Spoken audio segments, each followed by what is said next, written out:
Photography Online, the podcast. Coming up, we find out how Kodak became the #1 camera brand in Japan, we look back at the history-making Earthrise photo, and find out what Adobe has announced that is angering so many photographers. We ask if digital medium format is worth it, we try and see the point of watermarking your images, and we ask if the world really needs a half-size film camera, an alien-looking macro flash, and a tripod that doubles as a hiking pole. And now, please welcome your hosts for this episode of the Photography Online podcast. A man who can kick a ball like David Bailey and take a photo like David Beckham. It's James McCormick. I can bend it like him though. And a man who is so good at pronouncing Henri Cartier-Bresson, he claims to be fluent in Italian. It's Marcus McAdam. Bonjour tout le monde. And here to keep them both in check, it's Ruth Taylor. Hey everyone, it is Ruth, host of the podcast and of Photography Online as well. I gotta ask Marcus, did you just attempt to speak French or Italian right there? Because I couldn't quite make it out. I said bonjour tout le monde in my best Del Boy voice.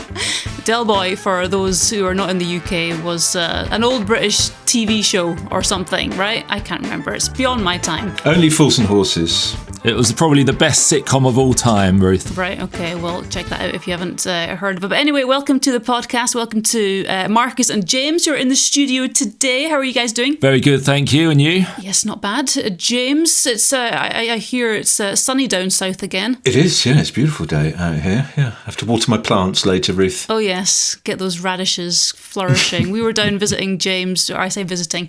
We took advantage of James' strategic position near the south coast of England on our way down to Spain, which happened to coincide with his birthday a couple of weeks ago. So we made James's day. Thanks for the present I didn't get. We did bring you a present. No, I didn't. Did you eat the cake that we brought you? I did, yes, I ate the cake. Which was strapped in all the way down from Skye to the south of England. It was strapped into the seat, and I kept checking it. The seatbelt was still on it. So you didn't buy it at the Morrisons round the corner just before you popped in then? Absolutely not. I have no knowledge of local supermarkets. Such a rotten fibber. I believe you said something about, I've already got one of those when we handed it over, and then said it would find itself a good home somewhere. Well, I might have said that, yeah. And crucially, Ruth, because it didn't have any text on it, it didn't say happy birthday, James, or anything like that, we know that he probably just gave it to somebody else and claimed to have baked it himself. It's in a local old folks home somewhere, I reckon. No, that's where I am. That explains the furniture choices behind you. Anyway, we're going to move on. James, Marcus and I, in the June podcast, we've got some stories in the news. Going to kick off right away, I think, with story number 1. Marcus, what have you found? Yeah, so this is a story about Kodak overtaking all of the other camera manufacturers in Japan in terms of sales. So no one saw that one coming, did they? I mean, Kodak still make cameras? Well, exactly. You just don't see them, do you? But apparently they are now the #1 selling camera brand in Japan. So the reason behind it is that in Japan there's a bit of a craze going on at the moment, and I guess it's worldwide, but it's obviously more so in Japan, that a lot of the younger generation are buying digital compact cameras, but vintage ones. So, ones from the early 2000s, because you can pick them up relatively cheaply. When did that become vintage? That's frightening. Well, I mean, just think how old you are then, Ruth. If 2000 is vintage, what are you? Yeah. But anyway, so this younger generation of camera buyers have basically been priced out of the market by the other brands, because the likes of Canon, Nikon, Sony, Fuji, all they do is they make expensive mirrorless cameras, and somebody who is in their late teens, early 20s, doesn't have a lot of disposable income, they can't afford those cameras. So they're going out and they're buying retro point and shoot cameras, early digital models. But Kodak have obviously been a step ahead of everybody else, and they've seen that this is going to happen. And so they've released a series of cameras called the Pix Pro, and there's various models in that. And 3 of the top 10 selling cameras in Japan at the moment are Kodak Pix Pro models. And apparently there's one called the FZ55 or FZ55 if you're listening from the States. It retails for just over £100 in the UK, so that's about $130 and this is for a new camera. Now, I don't really know much about it. I think it's just literally a point and shoot, so there's no controls over it, but they just look cool, and apparently it's the thing to be seen with in Japan at the moment. So there's lots of Instagrammers and TikTokers all eager to show off their Kodak Pix Pro. So it's just a current trend, and because they're so cheap and they're in vogue, obviously they're just flying off the shelves like no one's business. So do you reckon there's any point in me looking through the drawers and finding my old early 2000s vintage point and shoot cameras? Because they're the kind of thing you just chuck out. You think they're never going to have value again, because unlike film, you're not going to go back to old digital, but you're saying this is what's happening. No, I think if you want to increase your street cred, Ruth, even around the streets of Portree, if you just wander around, it doesn't matter whether it works or not, just be seen with it, just have it in your hand and wander around with it, and people will just assume that you're cool. The one thing that you should definitely do, Ruth, is because both of us are proud owners of Kodak socks, aren't we, in bright yellow? Oh, I'm not. I can't afford them. Oh, did you not? No. Well, somebody got them for my birthday anyway, so thank you very much. Oh, you beggar. Yeah. So lovely. Thank you, Sarah, if you're listening, for my birthday present. But if you got this camera in yellow... It could match. And then you had it with socks. It could match. It would be beautiful, wouldn't it? Then you'd be completely retro. But Ruth, you have been mentioning this on several occasions recently about how ridiculous it is that to get into photography now as a newcomer, you've got two choices, basically. You either go for cheap stuff which isn't going to allow you to learn photography because it doesn't give you any of the manual controls, so you don't have control over aperture, exposure time, etc. It's literally just a case of framing up and pressing the button to take the photo. That's one option. And the other option is to spend thousands of pounds on a mirrorless digital body. Yeah. And there doesn't seem to be anything in between, because I think the camera manufacturers basically gave up on that market because they thought everyone's phones did that job for them, but they don't actually, because with a phone you don't have that control that a proper camera gives you. And so when you're taking photos with your phone, you learn nothing about photography whatsoever. So there's definitely a gap in the market now for someone to release a camera that gives you the full control and lets you be creative, teaches you about photography, but may not be an all singing, all dancing 50 megapixel 120 frames per second camera model. Yep, someone needs to fill that gap. I mean, when I first started out, I can't remember what my camera was, 400D or something, and it wasn't expensive. It was £400 or £500, and that was, it taught me everything that I could learn, but it was affordable, which wasn't much. Which wasn't much, to be fair. So maybe, yeah, but no, there existed. I remember asking you a few months ago, why can't we do a review on one of the kind of entry level digital cameras? And you said there isn't any. I was like, there must be. He's like, no, there's not. It doesn't actually exist anymore. You go straight from zero to super, super complicated. Which is an issue. So I'm quite pleased that Kodak are kind of, I don't know if they're addressing it. Can you actually do a lot on these cameras? Is there a lot of manual control? No, I don't think there's any manual control whatsoever. I mean, for £100, you don't really expect that. But this is not really, I wouldn't even deem it as a camera. It's more of a toy. And I don't know what the photos that come out the back of it look like. But I mean, when you understand that the people who are using it are only using it to post on their social media pages, it doesn't have to be great quality. And they do it in yellow, because I've just found it. And interestingly, the yellow one is waterproof to 15 metres. So they're completely waterproof. And it looks really cool. So not only can you sleep in your socks now, James, you can also go swimming. Yes, just my socks and just the camera. The socks are almost as expensive as the camera, right? Well, my birthday's coming up next year, James. One or the other will do absolutely fine. Well, I've got the cake already, so that'll keep. It's probably true. Anyway, let's move on then. The second story that we found, James, what have you got? Well, this is a story which, as anyone who listens to our podcasts know, that we're not great fans of AI, and we're not overly great fans of photo contests either. Well, it slightly depends on those. I mean, we're not against photo contests. But the funny thing about this particular story is that it's about a photographer who posted a real picture, so no manipulation, other than maybe some usual adjustments and things, into a photo contest, but he posted it into a contest for AI-generated pictures, and it won. And now he's been disqualified. So what does one make of this, really? I mean, let's talk about going round in ever-decreasing circles. So the picture itself is quite interesting, and it's the sort of picture that AI would never generate, because it's actually a picture of a flamingo, I'm presuming standing on some salt flats somewhere, and it's a pair of legs and a body with no neck and head, because as those sort of long-necked birds do, they tuck their heads away behind themselves when they're sleeping, or, I don't know, preening or whatever it's doing. So it's just a round ball of a body of pink and two legs sticking out the bottom, probably standing on some salt flats. Now, AI would, unless you typed in that very specific set of commands, would never produce that image. If you typed in flamingo, it would produce a beautiful picture of a flamingo, no doubt, standing wherever you want it to stand. So this chap entered this picture into this competition, and it's won, and he's now been disqualified for it being a real one. And the irony of this is almost beyond comprehension, really.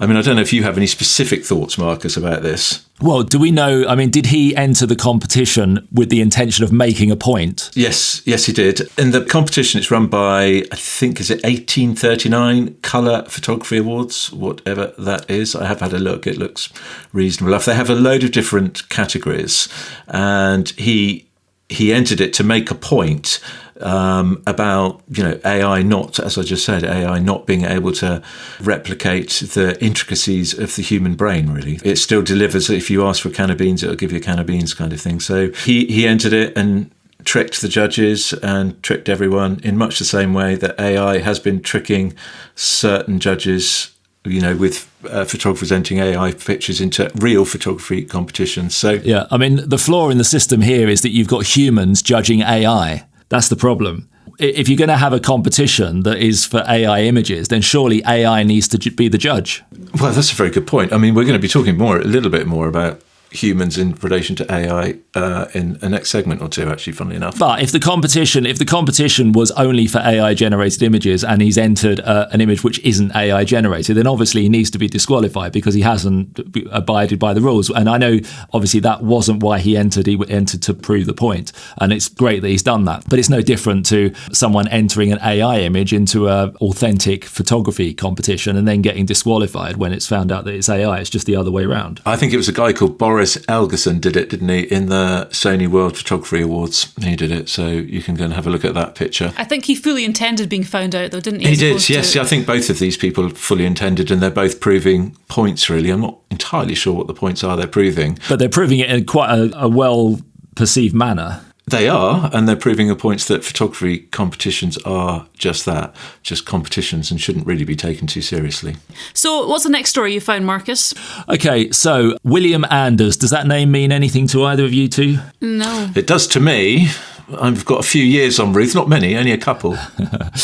Anyway, this is a guy who has taken what is generally regarded as the most influential photo in history. And I mention him because he's sadly died at the age of 90 recently, ironically in a plane crash, which we'll come on to in a minute.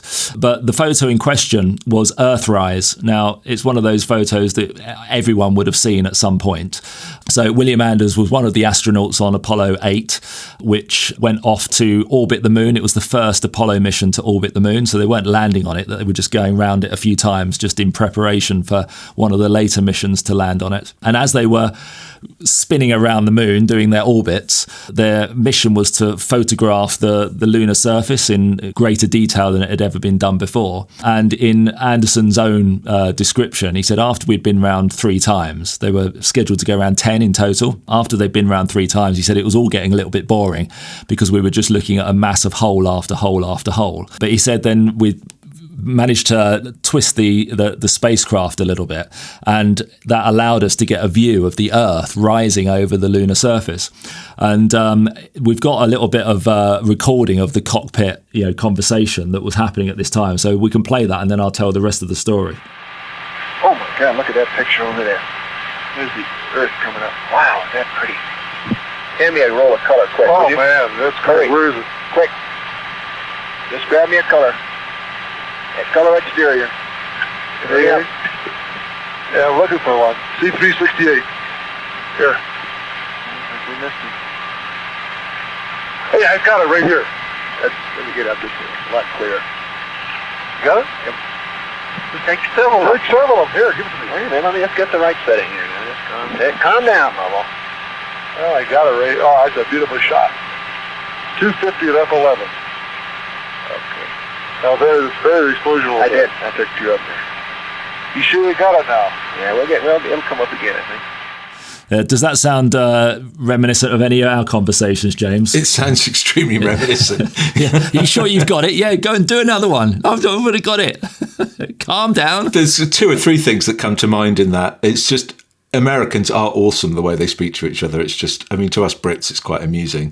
250th at f11, that's pretty much a daylight setting. So funnily enough, it's daylight falling on the planet Earth there. So that was pretty straightforward. And it wouldn't have been the same, would it, if they'd said, can you hand me another memory card?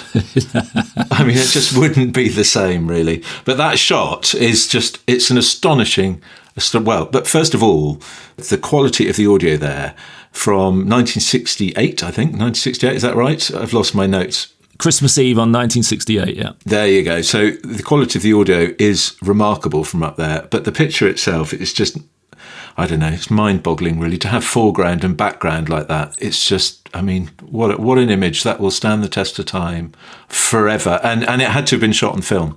If you'd shot that digitally, it just would never be the same. No, I agree. So I've got a little bit of detail about the photo and the camera used. So it was a Hasselblad 500 medium format camera. Proper camera. With a 250mm lens. The exposure, as you heard, there was one 250th at f11. It was a custom-made 70mm Ektachrome film, which had an ISO of 64. So they made this film specially for the astronauts to use in space because... Why? Do you know the answers to that? I do, yeah. It was designed to basically cope with extreme contrast because they knew that with the blackness of space and the bright lunar surface, they were going to have this massive contrast range. So I guess it was a film designed to, be very flat. But I wonder why they used Ektachrome instead of a Kodachrome like that, just for the flatness, you think? Is that why then? Apparently, yeah. But it wasn't a kind of film you could buy off the shelf. And why 64? Well, what Kodak used to be like? Everything was 64, wasn't it? Yeah, true. There you go. So that used to be the standard,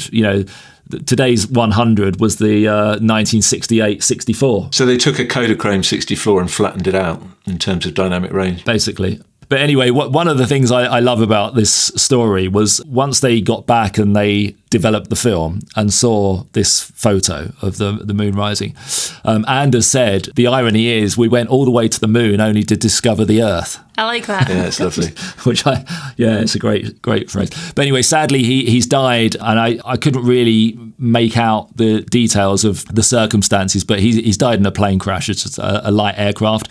I don't know if he was flying or not, because at the age of 90, that strikes me as being rather old to be piloting a plane. But, when you've been to the moon, you can probably do anything. So who's going to tell you you're too old to fly if you've walked on the... Well, he hasn't walked on the moon, but he's... What a way to go, anyway. So a bit of a sad story, but a great image which will, be timeless because... Well, his legacy is now secure, that's for sure, because it is, as I said, just the thing about that picture is you see lots of pictures of the Earth now and looking the other way, but to have foreground like that with the moon in the foreground is just tremendous. On a slight side note here, but connected, is when I was, a teenager, I had a poster I had quite a few posters on my wall, most of Whitney Houston, but that's a different story.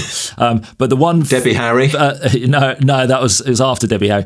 The one photo I had on my wall, which wasn't of a female pop star, was a picture of the Earth taken from space, and it was Earth in its entirety, so it was completely frontlit. And the reason I had it on my wall is because I saw it in Athena. Do you remember Athena, James? It was like... I do remember Athena. You still shoot to their style, don't you? So Athena was a kind of high street retail shop which sold posters and other kind of like tat that you'd put on your wall. Anyway, they went out of business in the late 80s, early 90s, but I walked into an Athena shop and saw this poster, and the caption at the bottom just said December 7th, 1972. Now, December 7th is my birthday.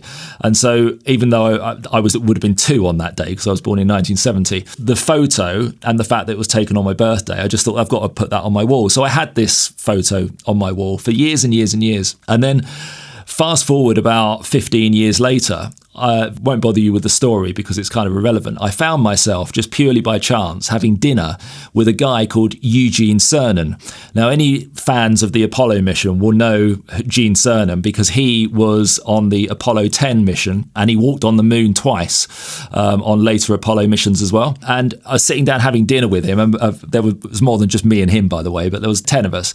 And he was telling me about this photo that he had taken, and it was the photo that I'd had on my wall. I mean, how amazing, what a coincidence is that? I said, you're not going to believe this, but I said, that photo has been on my wall, and I told him the story. I said, the only reason I had it on my wall is because you took it on my birthday.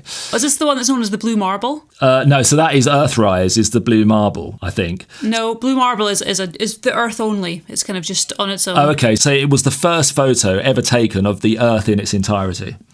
And it was just bizarre that it was the one photo I'd had on my wall for all these years, and then all of a sudden I'm sitting with the guy who took it. You should have had your poster, get him to sign it for you. I've got a signed book. He signed a book for me, but no. And did you ever go on to meet Whitney Houston? I mean, I should know that because I was... No, I didn't. To be honest, out of all the people I could have met who were on my wall, I would have rather have met Eugene Cernan than Whitney Houston. Yeah, Gene Cernan, the blue marble, that's the one. Okay, there you go then. I thought the blue marble was the one that was the Earthrise one. But anyway, they're both iconic photos, and sadly one of them, well, they're both dead now. Eugene Cernan died about 6-7 years ago. William Anders has now gone off to join him in the great gig in the sky. Well, if they could leave one image behind, I mean, they've done pretty well, those two images, Earthrise and the blue marble.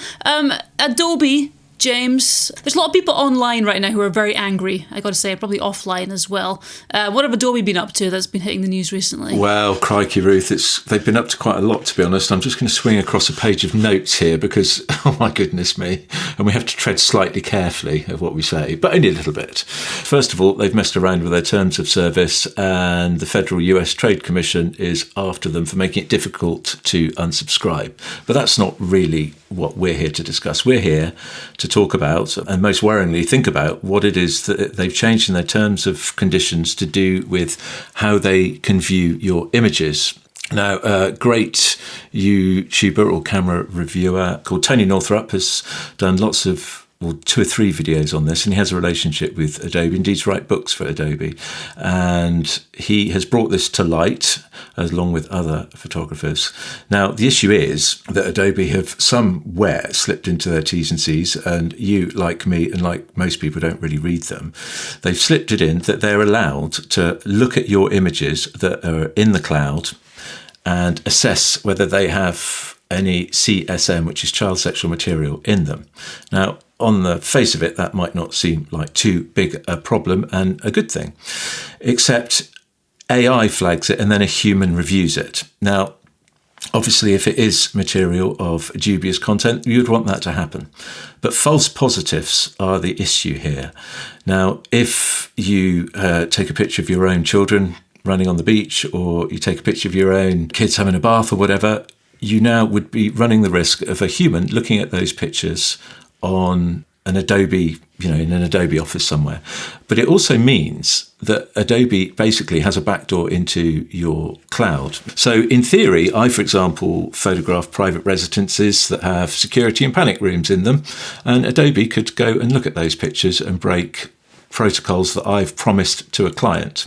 If you're a boudoir photographer or something, Adobe can go and look at those pictures. Now, you might think that, this is all fine and AI is unlikely to flag those images up, but basically it's giving Adobe, as I said, a backdoor into looking at those images. And we mentioned earlier that humans are the issue here. Now, humans are the issue. There's been cases that Tony Northrup mentioned as well, where Tesla, for example, have had employees looking at footage that's come from the Tesla car cameras. They're covered in cameras or whatever. And so Tesla employees have been, basically viewing people through cars. The Metropolitan Police, I will correct that. The police in the UK, I'm not sure whether it was our Metropolitan Police, but the police in the UK have got into trouble for messing about with body camera footage and sharing it on WhatsApp.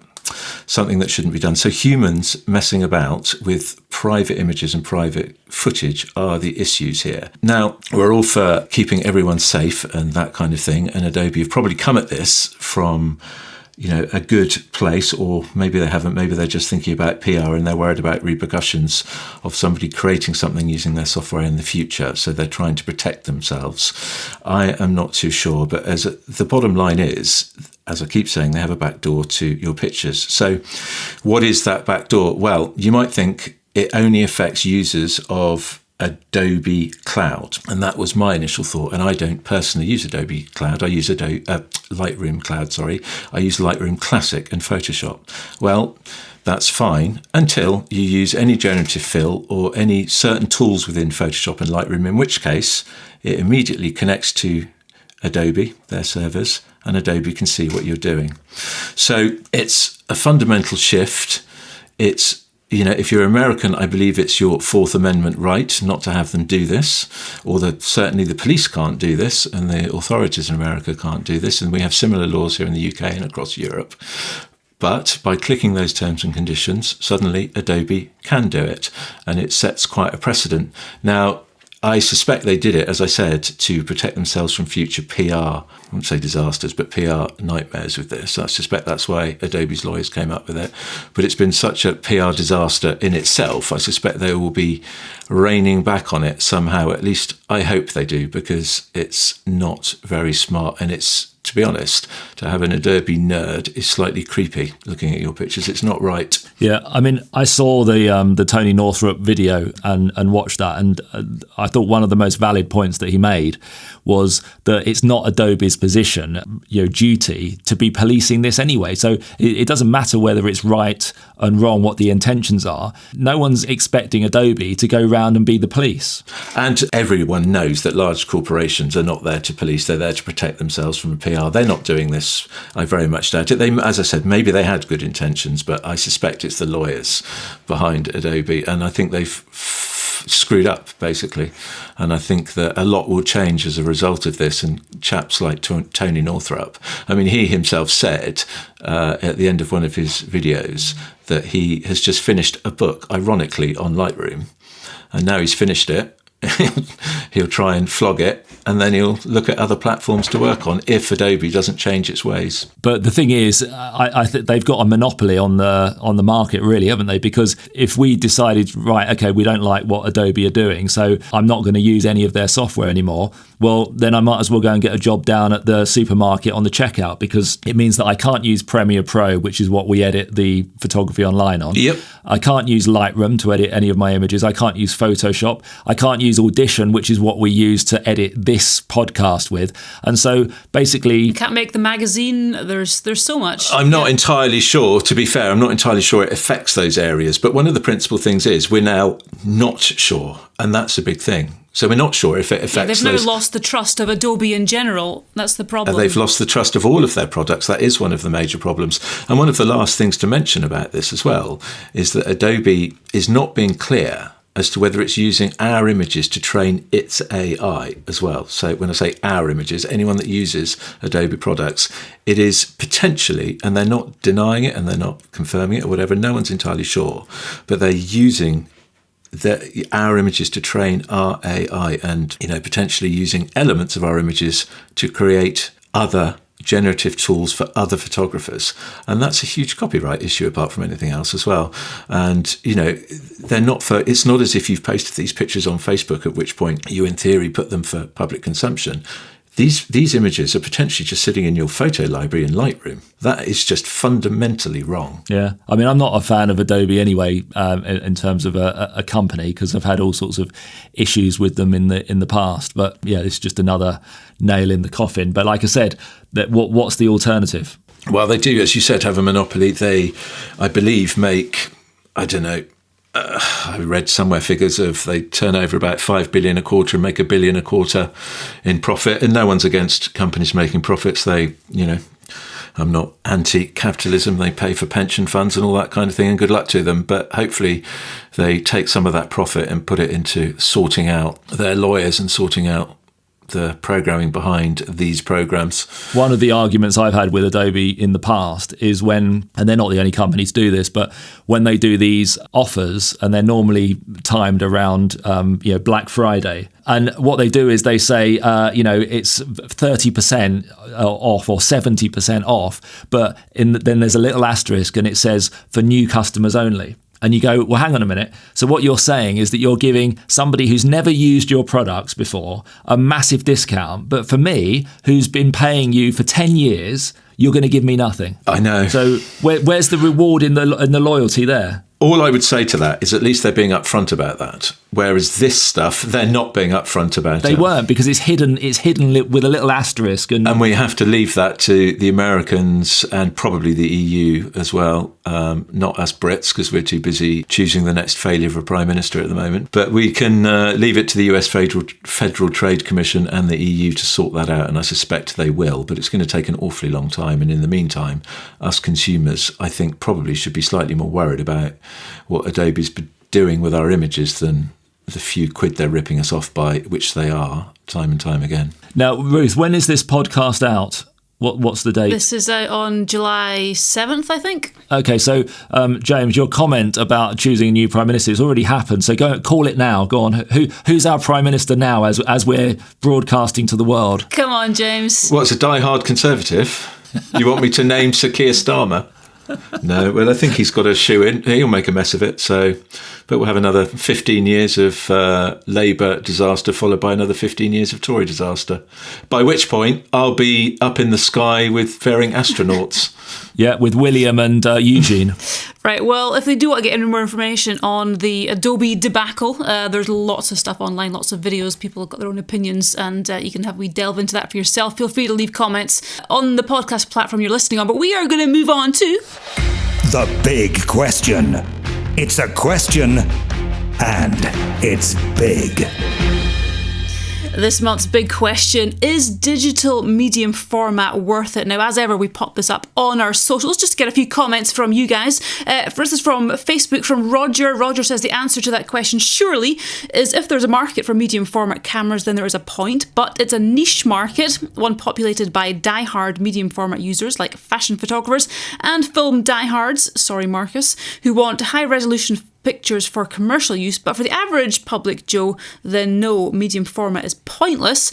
Alan says image quality, dynamic range, croppability, amazing. For studio work, every time, no question. Landscapes, 100%. Are they worth it? If the image is going places, then absolutely. Sports, action and social media, then forget it.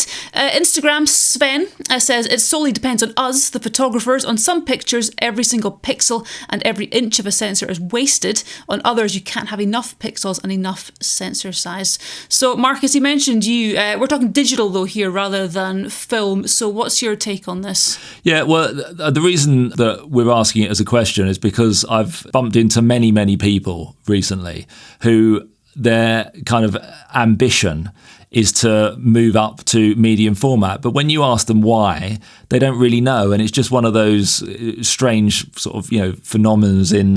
Phenomenon. Go ahead and do it again. It's just one of those strange phenomenons in photography that seem to... What are you laughing at? It's got an N at the end, not phenomenon. Phenomena. That's plural. That's plural. Phenomenon. Phenomenons.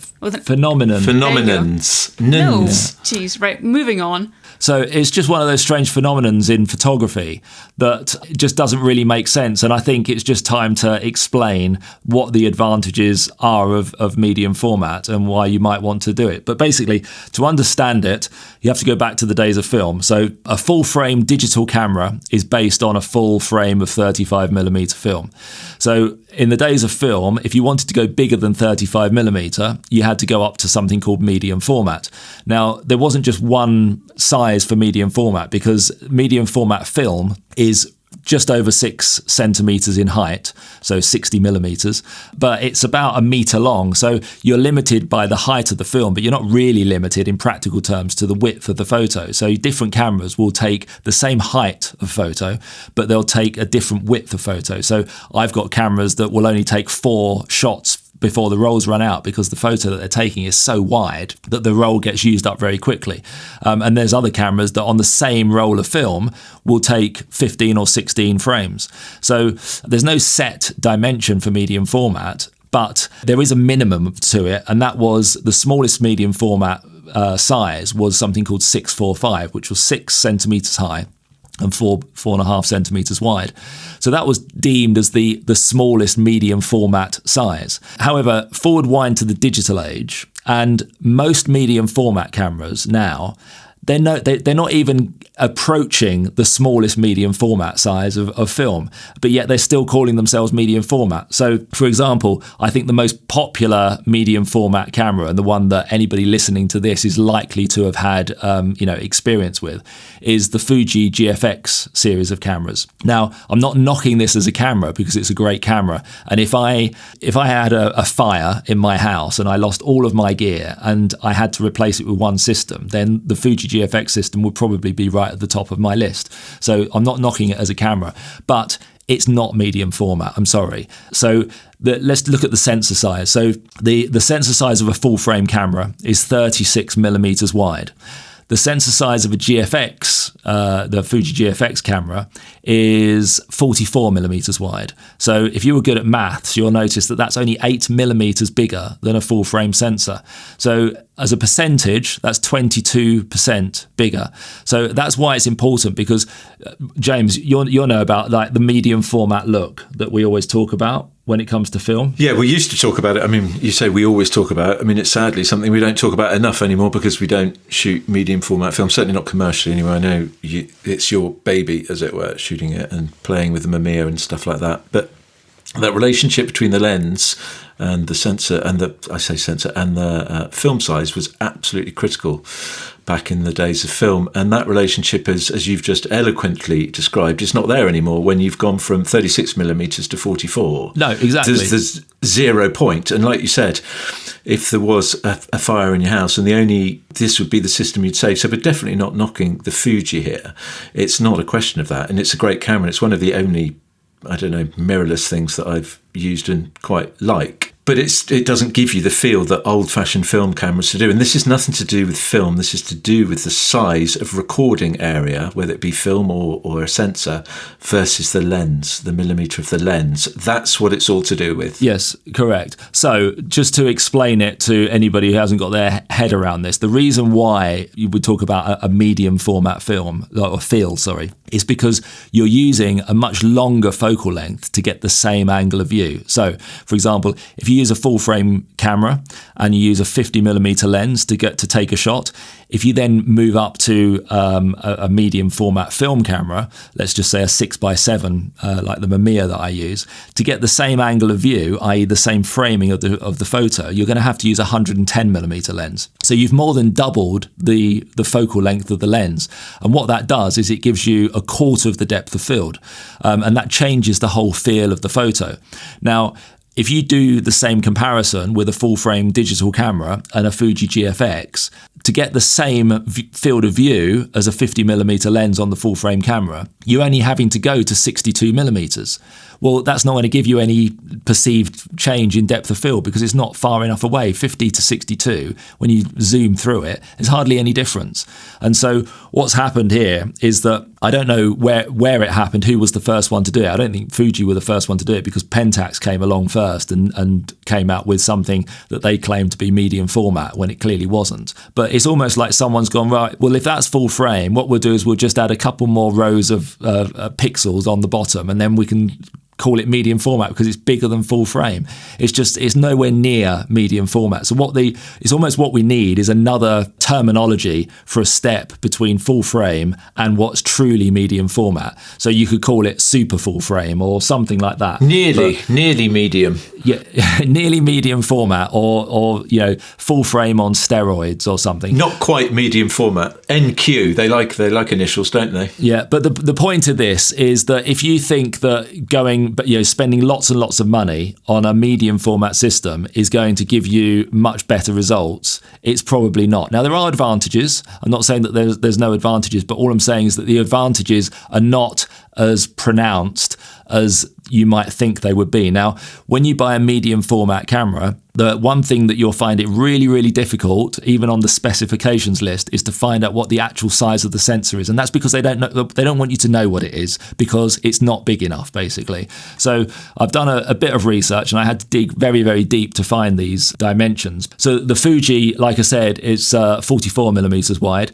That's the same as the Pentax, but Hasselblad, they've got a slightly a bigger system where their sensors are 53 millimeters wide. So, it's a little bit bigger than the GFX, but it's quite a lot bigger than full frame. So we're kind of getting there.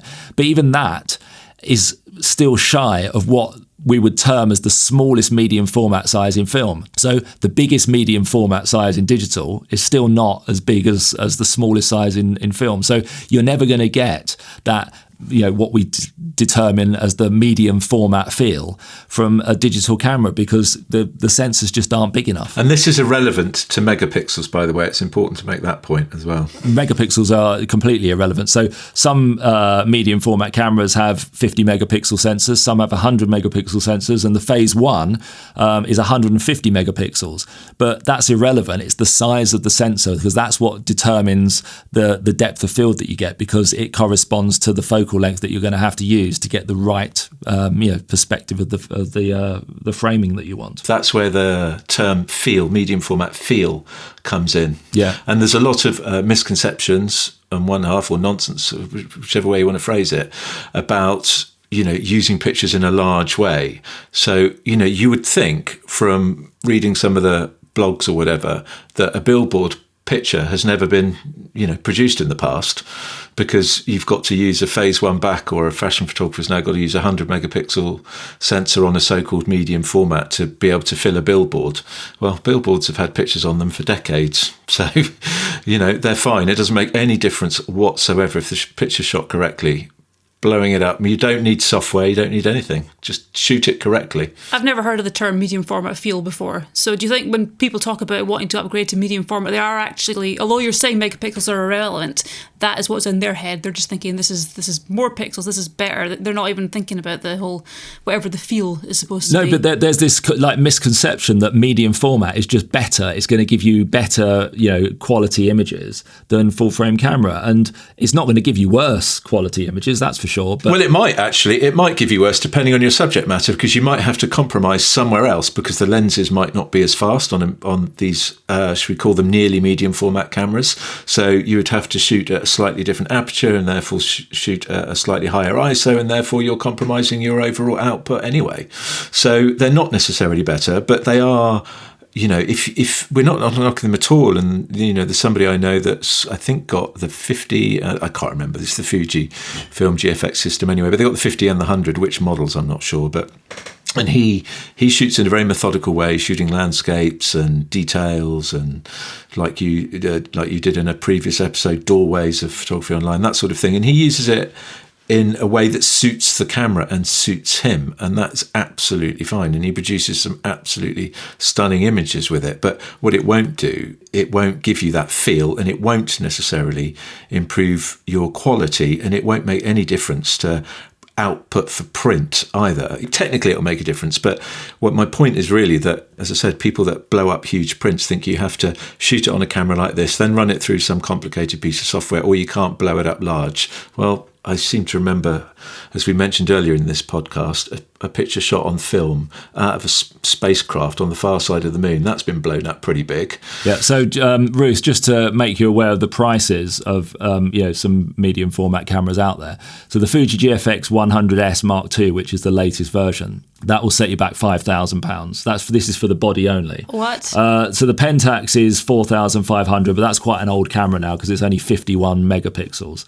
The Hasselblad, they've come out with, I can't keep up with how many digital cameras they've got, but the only one that seems to be in production at the moment is something called the X2D, which is 100 megapixels. That will cost you 7,400 for the body only. But if you really want to splash out, Ruth, then what you want is the phase 1 camera. I don't have there's various models, but the one that you need is 150 megapixel version, which will set you back 51,000. But, and there is a but, it does come with free delivery. I saw somebody using a Phase 1 camera possibly last year on a workshop, and it makes absolutely no difference, unless you know how to use it. It's just Okay, so I'm quite familiar with one of their cameras, and it takes beautiful images, largely because of the fact that it's got a large format lens on the front of it, and it's got all these movements and everything, so you've got a lot more control over where you put the plane of focus and everything. But putting that aside, the one thing that I could not understand about it is that when you turned it on, it was like turning on a computer in the 1980s and watching it go through the DOS menu. This is not exaggeration. It took about 45 seconds to boot up. Wow. You were with me, Ruth, with that customer. You were with me. I remember it very clearly. And Marcus is 100% right. It took forever to set up, forever to boot up, by which point, daylight had gone. It was dark.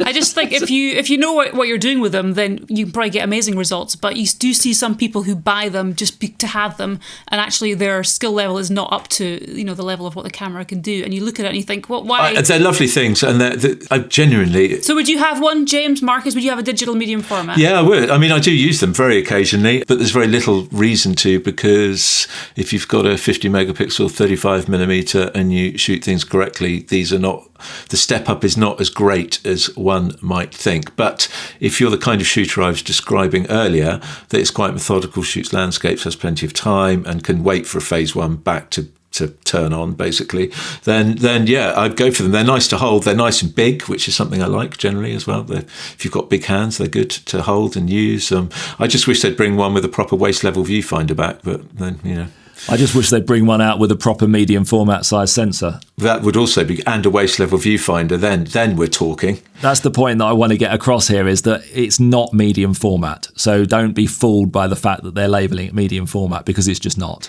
All right, well, if you guys have got an opinion, those social media posts are still up there. Facebook, Instagram, feel free to comment down there. Next month's big question, which we want your input on as well. If you're joining us, it'll be asking the question, does the photo competition format need an overhaul? So we'll be sticking that one up as well in a couple of weeks. Keep an eye out for that. We are halfway through the podcast. I just want to take a minute again to say a special hello, obviously to everyone that's listening, but some of the unexpected parts of the world, which we just keep finding. So we've got 12 people who were listening in the Seychelles, I believe last month, whether that's locals or people on holiday, I do not know. We've got a 10 from Ghana, we've got Puerto Rico in there again. Puerto Rico, did I say that right? I think I did. Puerto Rico. And Mauritius, somebody listening in Mauritius as well. So if you're one of those, or listening from anywhere else, of course, do get in touch with us. mc2photography.com is the main website, and there's ways of getting in touch on there, or leave a comment on whatever platform you're listening on. Now, if you were listening to last month's show, Marcus was enjoying a good old rant about all things travel related, and I actually had to unfortunately stop him mid-rant. He had many more things to talk about, but only with the promise that he could carry on this month. So we're going to give him a few minutes to just try, hopefully just vent and get the rest of it out. Well, James, you could join in this one as well, because the last time we were travelling together, I remember you getting incredibly frustrated. With you? No, not with me, just with the whole system, because it is diabolical. And, on a side note, Ruth, we've just been to Spain and we went out of our way to get the ferry, even though it was 30 hours. And I was very ill on it, not from seasickness, but from a tummy bug. Yeah, so that made 30 hours seem like 140 hours. But anyway, even though it was that long and I had a terrible time, I would have still bleeding hearts. Yeah, I would have still rather have gone on the ferry than taken a plane, because when we arrived, it was just relaxed and hadn't gone through security and all that debacle at the airport, and hadn't sat in a cramped seat for. He's off again, Ruth. He's off again. Well, it's like at least Marcus was feeling ill on the ferry. I had the same bug, and I had managed it on the travelling days when we were stuck inside the van for quite a long time. And anyway, moving on. Yes, it was a lot more relaxing, and as you said, the way down was slightly shorter, so that was nice. But you just hand over your passport at the window out of the van, you go on, you relax for a day, spend the night in a cabin, and then you roll off at the other end. And you're right, it's a fantastic way to travel if you're not feeling really sick. Yeah, and if you're not in a hurry, of course. But once you accept the fact that you're just on that boat for a day, you can just relax and you just take it in. Whereas being on a plane is just not a pleasant experience, and that brings me on to some of the tannoy announcements that they make on planes, which drives me insane. We tried to keep this photography related, but he's gone off on one, so just bear with us. So you've sat in this uncomfortable seat for however many hours, let's just say 7 hours, and they've got the audacity at the end of the thing to say, we hope you enjoyed the flight. Of course I haven't enjoyed the flight. Why would I enjoy the flight? Who does anybody get on a plane, okay, because they want to do the flight? You get on a plane to get to your destination. It's a functional thing. Nobody gets on and goes, oh, I'm really looking forward to this flight. I'm going to really enjoy it. I do. If it's a short one, like if it's an hour and you're not on a plane very often, you get to look at the clouds. It's all very exciting. That's because it's a short flight. If it's a short flight and you're a short person. If you're a proper evolutionary advanced person like Marcus and myself, then we don't fit. I've never heard that term before. I like that. Evolutionary advanced. But yeah, and so the other one that's related to that is, it's been a pleasure serving you today. No, it hasn't. It's not been a pleasure at all. You've only done it because you're being paid to do it. If you weren't being paid to do it, you wouldn't be here serving me. So stop lying. What would you rather they say, Marcus? What would you rather? They just shut up and said nothing? Get off the plane? I'd rather them be honest and say, listen, we're get off the plane, you bunch of peasants. Just go away, you bunch of peasants. Half of you smell, now get off and go away. That's what they're thinking. We're really sorry that you've had to endure this incredibly long and uncomfortable flight. We've tried our best to make it, a pleasant experience for you because we're paid to do so. And to be honest, we would have rather have been at home anyway. I mean, just be honest about it rather than give us all that nonsense of like, oh, it's been a pleasure serving you. We hope you've enjoyed the flight. No, I haven't enjoyed the flight and you haven't been enjoying serving me. So stop lying about it. I'm just trying to figure out what happened in your past that has caused this deep-rooted anger at people's pleasantness aggravating you so much. It's flying. The more I fly, the more I hate it as an experience. The whole thing needs to be overhauled. We need to start an airline just called like Honest Wings or something. Honest Wings. Honest Wings. I can see that on a t-shirt. We would board people from the back of the plane because last month I said, can anybody explain why they always board a plane from the front when you've only got the front air bridge attached? And nobody can explain it. I had a couple of people send me videos trying to explain it, but the videos seem to agree with my theory that it's actually quicker to load a plane from the back than it is from the front. So nobody can come up with why they all do that. Honest Wings would load a plane from the back to the front. We wouldn't say we hope you've enjoyed the flight because we know you haven't, and we wouldn't say it's been a pleasure serving you today because we'd just say we've only served you today because it's our jobs and we get paid to do so. There you go. I'm just so glad you're not running the world or anything important. You're glad you just run a podcast and a YouTube show, Marcus. Any more rants? Is that you done? Are you vented? No, I'm done for now. Yeah. Okay, right. Well, let's move on. I think to some comments. Do you want some pleasant comments, or do you reckon they're all faking it, Marcus? Do you want me just to write the ugly ones, because that seems to be what you're all about? Well, I think we should have a mixture because we're trying to be honest here, so there's no point in just reading out good comments when we get both positive and negative ones. Well, here's the people that are probably just being pleasant and don't mean it at all, even though they're not being paid. Okay. About the podcast, Tanya says, the first podcast I've liked, listening on holiday in Maui in Hawaii, so keep it up. Ron says, thanks again for all the great content you consistently give us. It's a pleasure to listen to some photography related talk instead of constant gear advertisements. Photography means much more to me than gear does, if that makes sense. And the show itself, Photography Online, the YouTube show, Roger says, yet another great show. This is last month's show, packed to the gunnels with tips, humour, and most of all, photography we can all relate to. Thank you, team. Pete says, another great and informative show. Not all the segments fall in my bracket of photography, but I love watching them anyhow. It gives me an opportunity to learn and to watch experts in their files. Filled. I think that might be filled, yeah. Typo. Experts in their fields showing off their knowledge. Randy said, wow, the segment on Monument Valley left me speechless. Totally spectacular. Thanks for taking along. Steve saying that Monument Valley piece as well was epic. Great cinematography, superb story, superb light, and the backing music you chose for the piece was perfect. Just appalling presenter. Yes, and on exactly the same topic, Sebastian the blank, says, God, that music was so cringe. cringe, it was hard to watch. So this is why we don't actually, we have to deal with these comments. We learn pretty quickly not to take anything overly seriously, because you get one person saying love it, next person exactly the same feature, hate it. So thank you for your comments, whether you meant them or not. So we'll assume that you did, and try not to be quite as cynical as Marcus has turned out. Anyway, we're going to move on to our next feature. What is the point? The point. What's the point? Right, well, it's time for James to have a bit of a rant, I reckon, because he's come up with this one. Watermarking photos. Now, I know it's your bugbear, James. We're not exactly talking about, I don't think, protecting images like stock stuff. We're more talking about, I know you particularly like what we call autographing, people autographing their images. Well, there's two things here, really. There's There's two.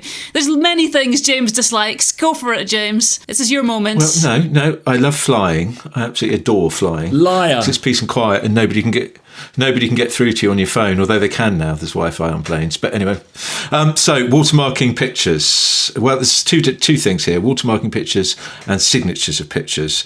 Now, I could go on forever about the way pictures are positioned on social media, to do with endless nonsense that people write with it, including us, by the way. And I'm aware of the deep irony of some of this. But anyway, watermarking pictures, first and foremost. Well, Marcus will explain technically why that's pointless in a second. But first of all, signatures on pictures, that I just, why would you do that? I am bewildered. His face is getting redder, if you could see it. I know, I'm completely bewildered as to why someone would take a lovely, lovely picture, and they often are absolutely stunning images, and then in the bottom left-hand corner, the bottom right-hand corner, the top left-hand corner, the top right-hand corner, they have some horrendous logo, their scrawled signature or something, and plaster it on it. But isn't that the whole point? They've taken an amazing image and they want people to know this is mine. Well, it's on a post on social media apart from anything else, so I know it's yours because it's underneath your name. They do it on paintings. Every single painter signs the bottom corner of their painting. Yeah, well, they may do, but I'm sure if Rembrandt or Turner or Picasso or Monet or, I don't know, Botticelli was on Facebook, they wouldn't be scrawling their name in the bottom right-hand corner. It's awful, and it should be banned because it spoils beautiful pictures when it's some horrendous signature or whatever. There's no point. There's just no point. Are they not suddenly trying to stop people stealing them? The whole right-click save. Well, that's watermarking, which is a slightly different thing, which is also pointless. And Marcus can explain, because it's more technical, as to why it's pointless. Well, it's pointless because it's so easy to get around. I mean, so if you're watermarking your photo because you're thinking, okay, I'm going to watermark this so it's going to prevent somebody else from stealing my photo, then you're just wasting your time, because give me any photo with a watermark on and I'll get rid of it within 3 or 4 seconds, maybe 3 or 4 minutes if it's intrinsically woven in. And with AI, it's even easier now. Absolutely. You can just get AI to just go remove watermark and it will remove it. So I think AI has actually got something built in right now where you can't do that. It's designed that you can't actually put that command in. Well, you might be able to work around it, I'm sure you can, but I don't think you can actually prompt it. But anyway, there's a balance here, okay, in that if you watermark a photo so that it's obvious enough to be seen, then you've just ruined the photo. And if it's not obvious enough to be seen, what's the point in doing it anyway? There you are, point proven. We can move on. What's the next segment? But, talking about the signature thing, James. Yes. I don't sell a lot of photos, but I do sell some prints because they're always for sale on my website, just landscapes of sky mostly. And whenever I sell them, I do sign them, but only digitally. So I don't sit there with a pen and sign it, because that's got disaster written all over it. You go to sign it and you either mess it up or the pen explodes or something like that. Well, I think you're wrong to do that. I think you should sign it with a pen. No, but let me finish. So what I do is I always digitally sign it, but I sign it in the border. I don't sign it over the actual image area. And what that does is it means that when people get the print, when they have it framed, they can choose whether they include or exclude the signature, because some people like the signature there and some people don't. So I'm giving people the option as to whether they have the signature in view or whether it's hidden behind the mount, because it will always be on the print. So if one day I kind of die a hero and all the value of my work goes through the roof, then the signature will be there to say this was a Marcus McAdam photo, but it just might not be on display if they don't want it on display. So I give people the option. Well, most of your pictures aren't on display anymore anyway, since Athena went bust.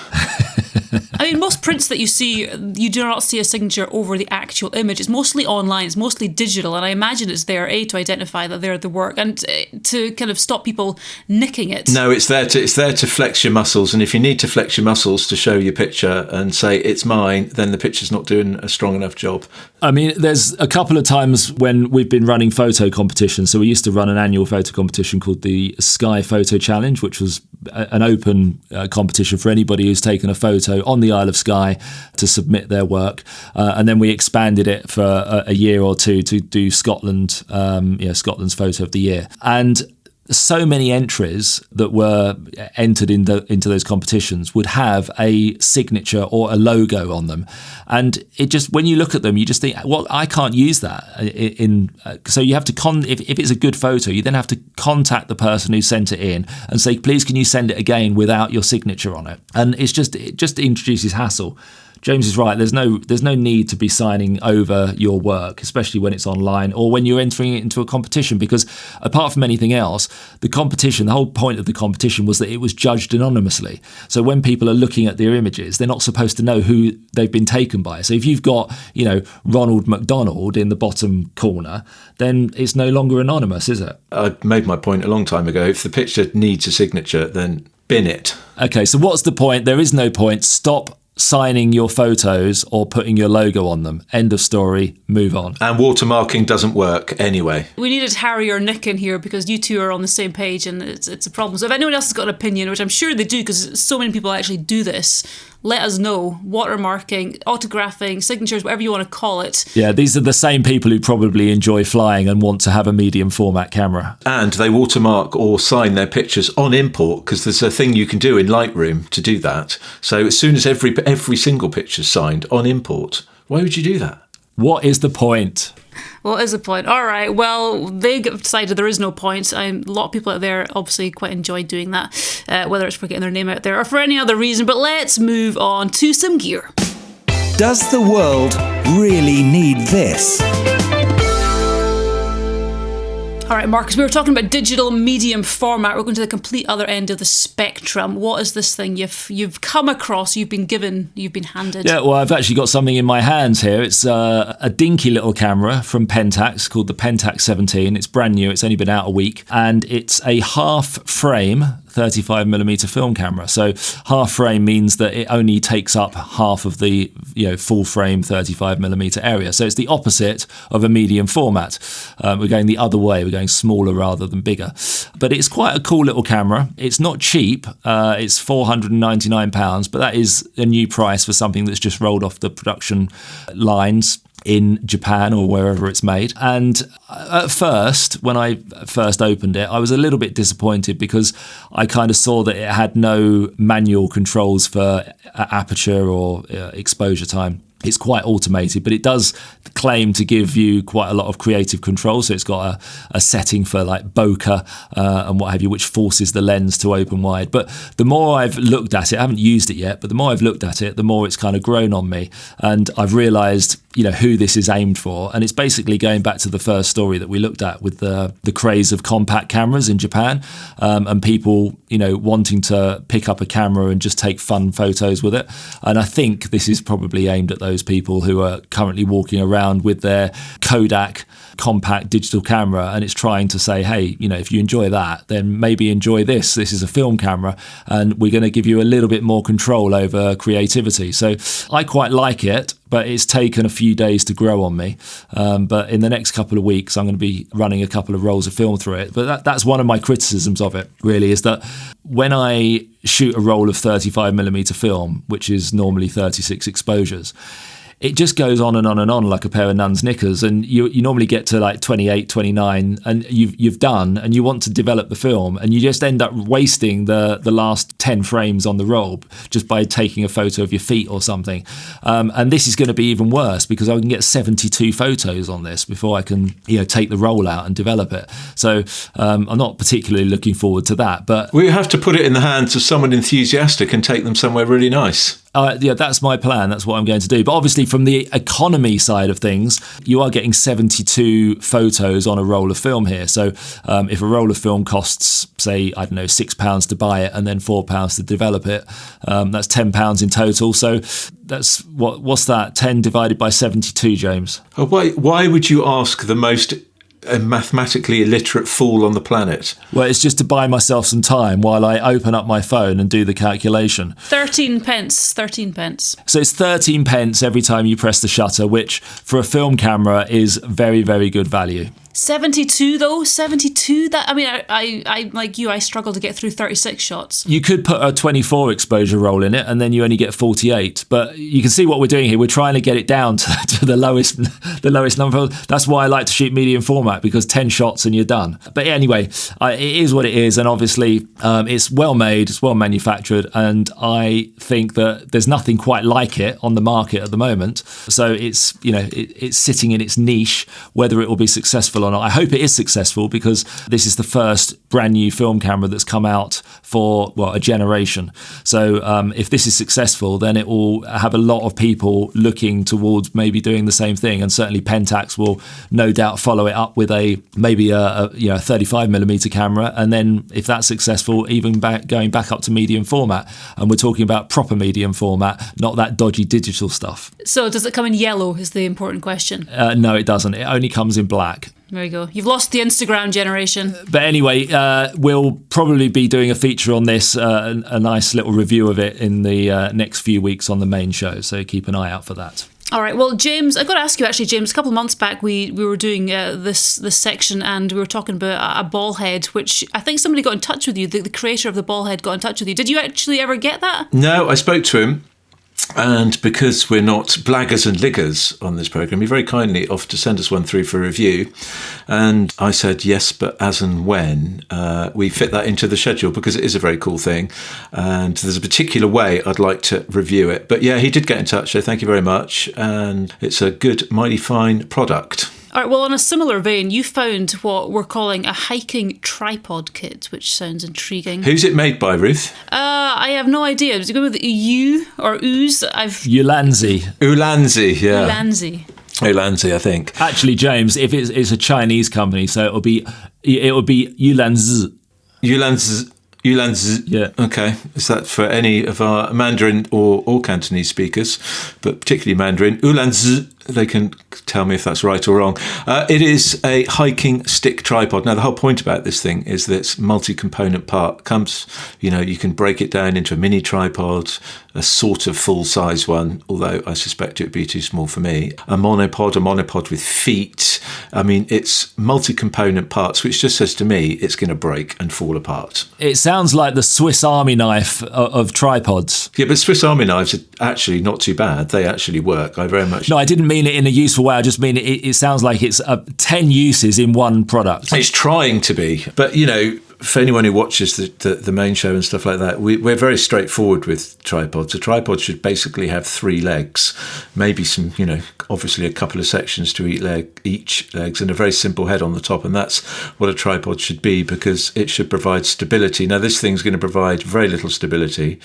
You may use it as a selfie stick, I suppose. That's what they're doing on the website. But are you telling me that the 3 legs all change into walking sticks? Well, yeah, so there's a picture of him with using a GoPro on top of one of the legs as a walking stick. He's using the other walking stick. I hate to think where the third leg's gone. Well, exactly. That's what I was going to say. Who needs 3 walking sticks? Because surely you're going to end up with 2 walking sticks, and then you're going to be carrying the third leg, if you like. So you might as well just carry a tripod, surely. I mean, yes, I've come up with this, but the world doesn't need it, so can we move on? Okay. And by the way, it doesn't just apply to this particular brand, it applies to lots of brands of tripods where they try to be too many things.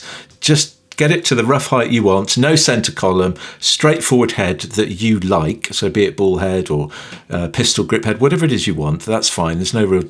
But it needs to be solid and simple, and when the wind blows, stay still. That's the number one reason why I find people don't use their tripod, is because they've got a tripod which is complicated and a hassle to set up.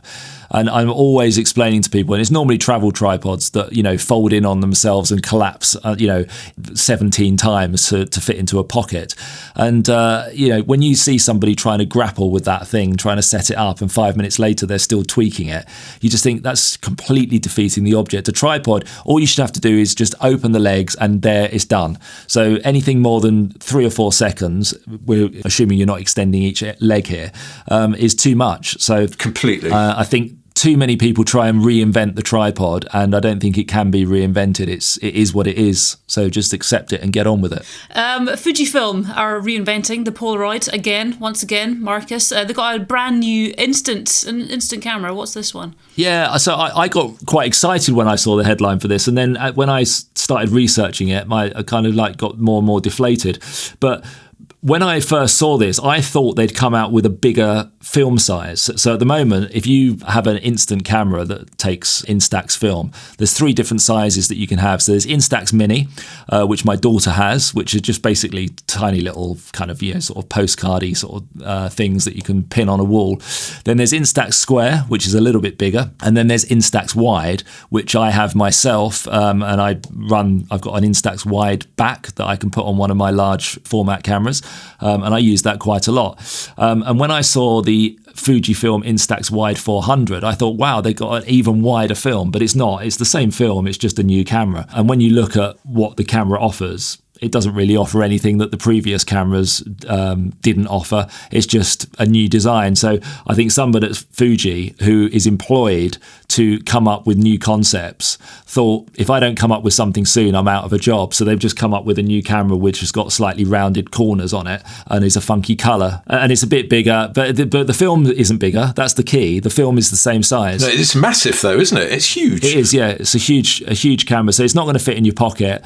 You're going to need a wheelbarrow to carry it around, and it's still taking the same size film. So does the world need it? No, because there were already cameras that did exactly what this one does with exactly the same film on the market. But if you're looking for something new, shiny and slightly greener in terms of colour, you're not going to lose it either. No.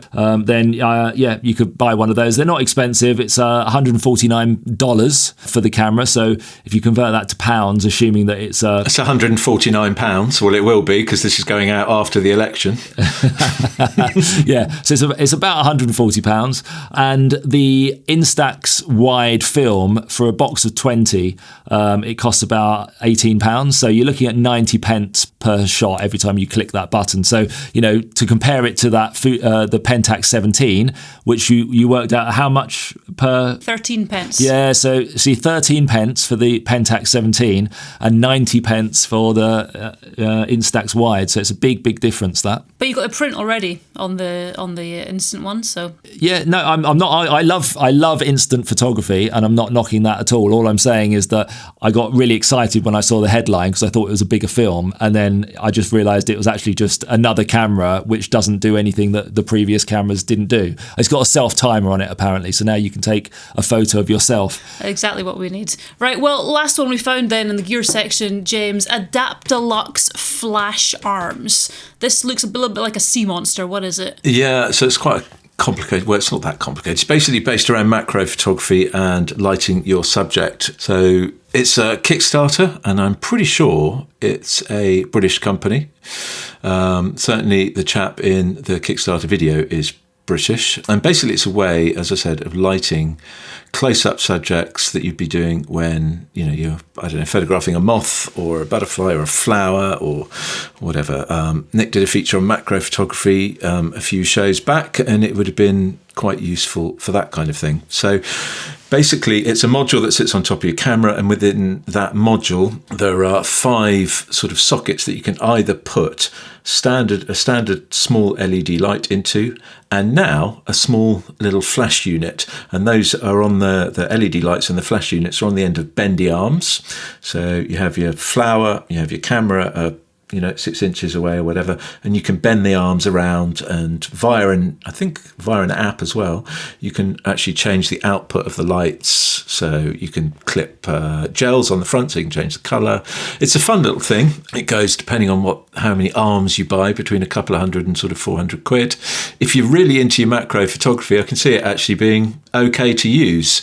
It's a little bit Kickstartery in its design, i.e. a little bit sort of, straightforward and a touch naive, dare I say, but I suspect it works quite well. So if you're into your macro, it's probably worth a look.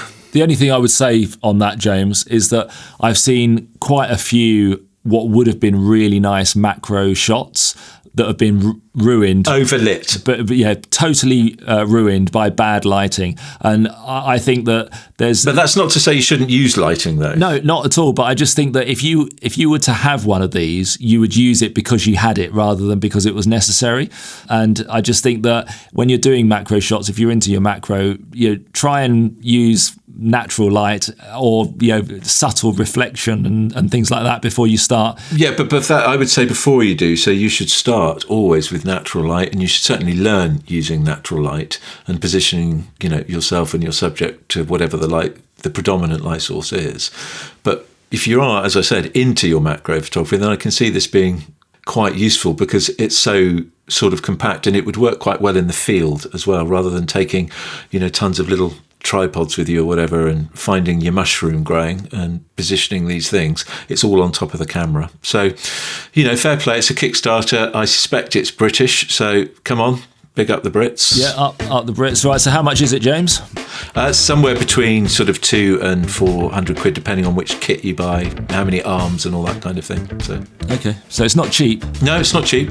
Mind you, the traditional way of lighting macro stuff would have been with a ring light around the lens. So yep. It's and they're not cheap either. And this is a much better way of going about it. So it's a better way than ring flash potentially. Anyway, it gives you more options to sculpt the light, certainly. So does the world really need it? Yes. Ooh, he's going for a solid yes. A hesitant tick. All right, well, links to all of these, you can check them out for yourself, are in the show notes. Whatever platform you're listening on, check those out. Feel free to leave a comment on them as usual. Coming up on our next main show, our live YouTube show. It's not live, I keep saying that. We have so many options. We've got the live show, we've got the podcast, we've got the main show. The next main show, it's going to be our final day of the National Parks Challenge, which is very exciting. Looking forward to seeing if the chaps manage to actually complete the challenge the way they've been asked to. Essential camera skills, we're looking at wide-angle photography. We're going to be looking at the Pentax 17, which we've just been talking about, actually. And we've got a special guest presenter showing up to help us out with that. Home developing in analogue affairs, that is all coming up on the August show, which is live on the 4th of August. So that's about it from us. Thank you, James, and thank you, Marcus, as well, for joining us. Thanks you guys for listening too, and until next time, take good care. Most of all, take good photos. The Photography Online Podcast.